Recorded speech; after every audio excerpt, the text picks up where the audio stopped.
பெண்களை மையப்படுத்தி சன் டிவில நிறைய தொடர்கள் ஒளிபரப்பாகிட்டு இருக்கு. அதுல ஒண்ணுதான் சிங்கப்பெண்ணே. புதுமுகங்கள் பலர் நடிக்கும் இந்த தொடரின் கதை ஆனந்தி அப்படிங்கிற கதாபாத்திரத்தை மையப்படுத்துது.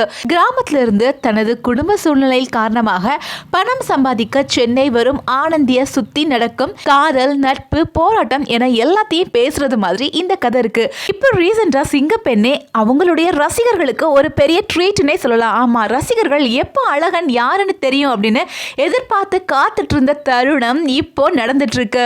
கதையில ஆனந்தி பார்க்காமையே காதலித்த அழகன் யார் என்பதை அறிகிற கதைக்களம் தான் இப்போ போயிட்டு இருக்கு. அன்புவை நேர்ல பார்த்து அழகன் இருக்கானா இல்லையா அப்படின்னு ஆனந்தி கேட்க அவர் இல்லைன்னு சொல்ல, இதனால கோபப்பட்ட ஆனந்தி எல்லார் முன்னாடியும் அன்புவா அறையிறாங்க.